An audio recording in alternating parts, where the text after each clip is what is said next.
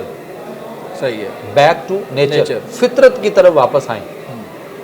اور میں یہ اللہ کی اس بات کے اوپر اس مشن کو لے کے چلا ہوں کہ سورہ روم ہے، آیت نمبر 30 ہے، چیپٹر 30 ورس 30، اللہ فرماتے ہیں فطرت اللہ التی فطر الناس علیہا لا تبدیل لخلق اللہ ذالک الدین القیم ولکن اکثر الناس لا یعلمون۔ یہ اللہ کی پیدا کی ہوئی فطرت ہے جس پر اس نے لوگوں کو پیدا کیا۔